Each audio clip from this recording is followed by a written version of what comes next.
Next Jan astro ವೀಕ್ಷಕರಿಗೆ ನಮಸ್ಕಾರ. ಜ್ಯೋತಿಷಕ್ಕೆ ಸಂಬಂಧಪಟ್ಟಂತೆ ಬಹಳ ಮೋಸಗಳು ನಡೀತಾ ಇದೆ. ಇಲ್ಲಿ ಏನಾಗುತ್ತೆ ಅಂತಂದರೆ ನ್ಯೂಮರಾಲಜಿ ಅಂತಾರೆ, ಟ್ಯಾರೋಟ್ ಕಾರ್ಡ್ ಅಂತಾರೆ, ಆಮೇಲೆ ಕಾಸ್ಟ್ಲಿ ಜೆಮ್ಸ್ಟೋನ್ಗಳು, ರುದ್ರಾಕ್ಷಿಗಳು, ಬ್ರೇಸ್ಲೆಟ್ಗಳು, ದೊಡ್ಡ ದೊಡ್ಡ ಪೂಜೆಗಳು, ಈ ರೀತಿ ಎಲ್ಲ ಇದೆ. ಬಟ್ ನಿಜವಾದ ಜ್ಯೋತಿಷದಲ್ಲಿ ಇದೆಲ್ಲ ಇದೆಯಾ?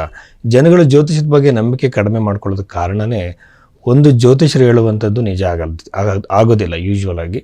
ಎರಡನೇದಾಗಿ ಬಂದು ಈ ಥರ ಕಾಸ್ಟ್ಲಿ ಪೂಜೆಗಳು ಮತ್ತು ಏನೇನೋ ಹೊಸದು. ಈಗ ಒಂದು ಪೇಪರಲ್ಲಿ ನಿಮ್ಮ ಪ್ರಾಬ್ಲಮ್ನ ಬರೆಸುಟ್ಟಾಕಿ ಅಂತಾರೆ, ನಂಬರ್ನ ಕೈಲಿ ಬರ್ಕೊಳ್ಳಿ ಅಂತಾರೆ. ಇದೆಲ್ಲ ಜ್ಯೋತಿಷದಲ್ಲಿ ಇದೆಯಾ ಅಂದರೆ ಖಂಡಿತವಾಗ್ಲೂ ಇಲ್ಲ. ಬೃಹತ್ ಪರಾಶರ ಹೋರಾಶಾಸ್ತ್ರದಲ್ಲಿ ಇರುವಂಥದ್ದು ಏನಂದರೆ, ನಮ್ಮ ಕರ್ಮಕ್ಕೆ ಅನುಸಾರವಾಗಿ ನಾವು ಈ ಜನ್ಮವನ್ನು ಪಡೆದಿದ್ದೀವಿ. ಆ ಜನ್ಮದಲ್ಲಿ ನಮಗೆ ಏನೇ ನಡಿಬೇಕು ಅನ್ನೋದು ಪ್ರೀ ಡೆಸ್ಟೈನ್ಡ್ ಆಗಿರುತ್ತೆ.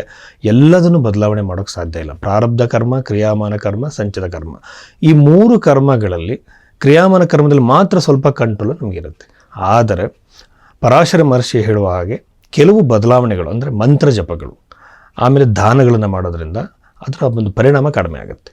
ಇಡೀ ಡೆಸ್ಟಿನಿನ ಯಾರೂ ಚೇಂಜ್ ಮಾಡೋಕ್ಕಾಗಲ್ಲ. ಆದರೆ ಈಗ ಮಳೆನ ತಡೆಯೋಕ್ಕಾಗಲ್ಲ. ನಾವೊಂದು ಛತ್ರಿನ ಯೂಸ್ ಮಾಡೋ ಹಾಗೆ ನಾವು ನಮ್ಮ ಕರ್ಮಫಲವನ್ನು ಸ್ವಲ್ಪ ಪ್ರಮಾಣದಲ್ಲಿ ಕಡಿಮೆ ಮಾಡಬಹುದು. ಸೊ ಇದು ಜ್ಯೋತಿಷ್ಯದ ಮೂಲ ಸಿದ್ಧಾಂತ. ಜೊತೆಯಲ್ಲಿ ಜ್ಯೋತಿಷ್ಯ ಅನ್ನುವಂಥದ್ದು ಆಧ್ಯಾತ್ಮಿಕವಾಗಿ ನಾವು ಯಾವ ಮಟ್ಟದಲ್ಲಿದ್ದೀವಿ, ಮೋಕ್ಷ ಪಡೆಯುವುದು ನಮ್ಮ ಪರಮೋಚ್ಚ ಗುರಿ ಆಗಿರೋದ್ರಿಂದ ಹಿಂದೂ ಧರ್ಮದಲ್ಲಾಗಿರ್ಬೋದು, ಜೈನ ಧರ್ಮ ಆಗಿರ್ಬೋದು, ಬೌದ್ಧ ಧರ್ಮ ನೀವು ತಗೊಳ್ಳಿ, ಎಲ್ಲದಲ್ಲೂ ಕೂಡ ಮೋಕ್ಷದ ಬಗ್ಗೆ ಹೇಳಲಾಗಿದೆ. ಇದರ ಒಂದು ಪರಮೋಚ್ಚ ಗುರಿಯಲ್ಲಿ ನೀವು ಎಲ್ಲಿದ್ದೀರಾ ಅನ್ನೋದನ್ನು ತಿಳ್ಕೊಳ್ಳೋದಕ್ಕೆ ಜ್ಯೋತಿಷ್ಯವನ್ನು ತಿಳ್ಕೊಬೇಕಾಗತ್ತೆ, ನೋಡಬೇಕಾಗತ್ತೆ. ಸೊ ಅದ್ರ ಜೊತೆಯಲ್ಲಿ ಇನ್ನೊಂದು ವಿಚಾರ ಏನಂತಂದರೆ, ಪರಿಹಾರಗಳಂತ ಬಂದಾಗ ಮಂತ್ರ ಜಪಗಳಿಂದ ಅದು ನಾವೇ ಸ್ವತಃ ಮಾಡ್ಕೋಬೋದು. ದಾನಗಳನ್ನು ನಾವೇ ಸ್ವತಃವಾಗಿ ಮಾಡ್ಬೋದು. ಇನ್ನೊಬ್ಬರು ಮಾಡುವಂಥ ಅಗತ್ಯ ಇರಲ್ಲ. ಕೆಲವು ಸಂದರ್ಭಗಳಲ್ಲಿ ಮಾತ್ರ ಸಿದ್ಧಿ ಇರುವಂಥವ್ರು, ಹಾಗೆಯೇ ಅನುಭವ ಇರುವಂಥವ್ರು ನಮಗೋಸ್ಕರ ಮಂತ್ರ ಜಪಗಳನ್ನು ನಿಸ್ವಾರ್ಥ ಭಾವನೆಯಿಂದ ಮಾಡಿದ್ರೆ ಅದು ಪರಿಣಾಮ ಆಗುತ್ತೆ. ಸೊ ಇದು ಬಂದು ಜ್ಯೋತಿಷ್ಯದ ಪರಿಹಾರಗಳ ಬಗ್ಗೆ ಇರುವಂತಹ ಮುಖ್ಯವಾಗಿರುವಂಥ ವಿಚಾರ. ಇನ್ನು ಎರಡನೇದಾಗಿ ಬಂದು ಜ್ಯೋತಿಷ ಹೇಳೋದು ಯಾಕೆ ನಿಜ ಆಗಲ್ಲ ಅಂದರೆ, ಬರ್ತ್ ಟೈಮು ಕರೆಕ್ಟಾಗಿರಲ್ಲ. ಯಾಕೆಂತಂದರೆ ಒಂದೇ ತಾಯಿ ಹೊಟ್ಟೆಲಿ ಹುಟ್ಟಿದಂತಹ ಅವಳಿ ಜವಳಿ ಮಕ್ಕಳಲ್ಲಿ ಕೇವಲ 30 ಸೆಕೆಂಡ್ಸ್, 1 ಮಿನಿಟ್ 2 ಮಿನಿಟ್ಸ್ ಡಿಫರೆನ್ಸ್ ಇರುತ್ತೆ. ಸೊ ಈ ಸಂದರ್ಭದಲ್ಲಿ ನೀವು ನ್ಯೂಮರಾಲಜಿನೇ ತಗೊಳ್ಳಿ. ಒಂದು ದಿನ ಹುಟ್ಟಿದವ್ರದ್ದು ಎಲ್ಲರದು, ಒಂದು ಡೇಟಲ್ಲಿ ಹುಟ್ಟಿದವ್ರು ಎಲ್ಲರದು ಜೀವನ ಒಂದೇ ಥರ ಇರಲ್ಲ. ಒಂದೇ ದಿನ ಹುಟ್ಟಿದಂತಹ ಮಕ್ಕಳ ಜೀವನ ಒಂದೇ ಥರ ಇರಲ್ಲ. ಇದಕ್ಕೆ ಕಾರಣ ಏನು ಅಂತಂದರೆ, ಪರಾಶರ ಮಹರ್ಷಿಗಳು ಆಗಲೇ ಹೇಳಿದ್ದಾರೆ ಷಷ್ಠಾಂಶವನ್ನು ಉಪಯೋಗಿಸಿ ಅಂತೇಳಿ. ಅಲ್ಲಿ ಏನಾಗುತ್ತೆ, 2 ನಿಮಿಷಕ್ಕೆ 1 ನಿಮಿಷಕ್ಕೆ ಜಾತಕ ಬದಲಾವಣೆ ಆಗುತ್ತೆ. ಸೊ ಈ ಬಗೆಯಲ್ಲಿ ನಿಮ್ಮ ಬರ್ತ್ ಟೈಮ್ ನೀವು ಯಾವುದು ಕೊಡ್ತೀರೋ ಅದನ್ನೇ ಜಾತಕ ಓಪನ್ ಮಾಡಿ ನಿಮ್ಮ ಭವಿಷ್ಯ ಇದು, ನಿಮ್ಮ ರಾಶಿ ಇದು, ನಿಮ್ಮ ದಶೆ ಇದು ಅಂತ ಹೇಳೋರು ಜ್ಯೋತಿಷರಲ್ಲ. ನಿಮ್ಮ ಬರ್ತ್ ಸಮಯವನ್ನು ಬರ್ತ್ ಟೈಮ್ ರೆಕ್ಟಿಫಿಕೇಷನ್ ಅಂತಾರೆ, BTR ಅಂತಾರೆ. ರೆಕ್ಟಿಫೈ ಮಾಡಬೇಕು, ನಿಮ್ಮ ಜನ್ಮ ಸಮಯವನ್ನು ತಿದ್ದಬೇಕು, ಆಮೇಲೆ ನಿಮಗೆ ಭವಿಷ್ಯದ ಫಲವನ್ನು ಹೇಳಬೇಕು. ಈ ರೀತಿ ಮಾಡೋಣ ಜ್ಯೋತಿಷರು ಯಾರಿದ್ದಾರೆ.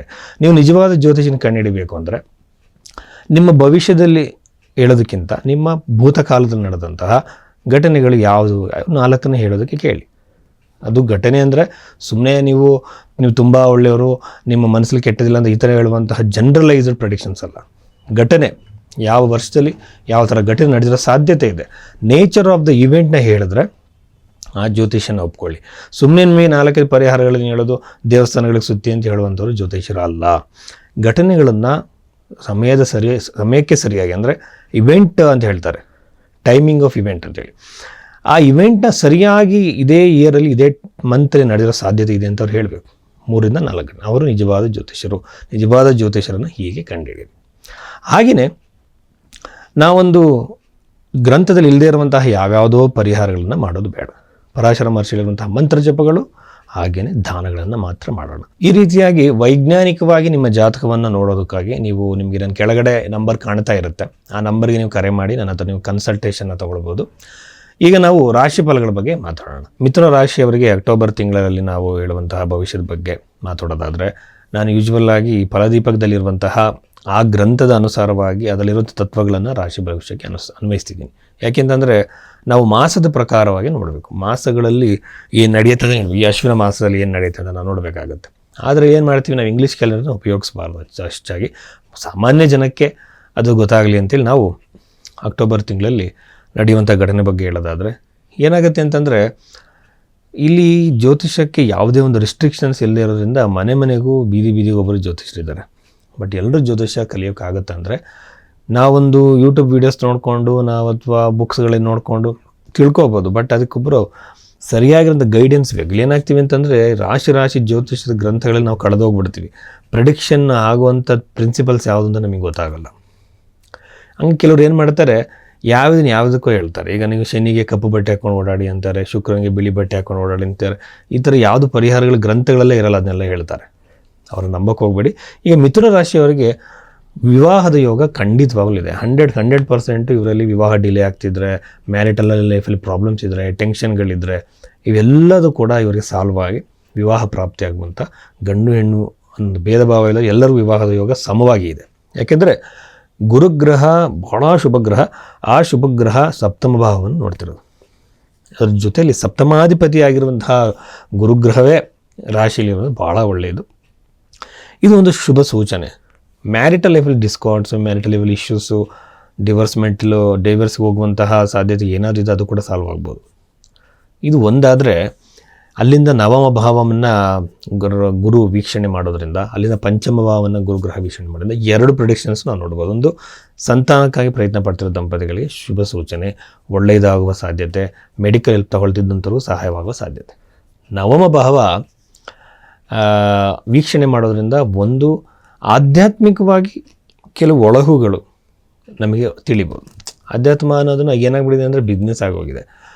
ಜಗತ್ತಿನ ವಿಚಾರವನ್ನು ತಿಳಿದು ಅದರಿಂದ ಒಂದು ಹೊರಗಡೆ ಬರುವಂಥದ್ದು, ಅಂದರೆ ನಿರ್ಲಿಪ್ತತೆ, ಆ ಭಾವನೆಯನ್ನು ಹೊಂದೋದೇ ಒಂದು ಆಧ್ಯಾತ್ಮಿಕ ಸಾಧನೆ. ಇಲ್ಲಿ ಬಂದಾಗ ನಮಗೆ ಜಗತ್ತನ್ನೆಲ್ಲ ಪ್ರೀತಿಸ್ತೀವಿ, ಯಾವುದ್ರ ಬಗ್ಗೆನೂ ವ್ಯಾಮೋಹ ಇಟ್ಕೊಳ್ಳಲ್ಲ. ಇದೊಂದು ದೊಡ್ಡ ವಿಷಯ, ಇದ್ರ ಬಗ್ಗೆ ಇನ್ನೊಂದು ದಿನ ಮಾತಾಡೋಣ. ಆಧ್ಯಾತ್ಮಿಕವಾಗಿ ಒಳಹು ಇವ್ರಿಗೆ ಬರುತ್ತೆ. ಬಟ್ ಮಿಥುನ ರಾಶಿಯವ್ರು ಯೂಶ್ವಲ್ ಆಗಿ ಬಿಸ್ನೆಸ್ ಮೈಂಡೆಡು, ಕ್ಯಾಲ್ಕುಲೇಟೆಡ್ ಆಗಿರ್ತಾರೆ. ನಾನು ನೋಡ್ದಂಗೆ ಜಾಸ್ತಿ ಬಿಸ್ನೆಸ್ ಮಾಡೋದು, ಸಂಪಾದನೆ ಮಾಡೋದು, ಇದ್ರ ಕಡೆ ಗಮನ ಕೊಡೋದು ಜಾಸ್ತಿ.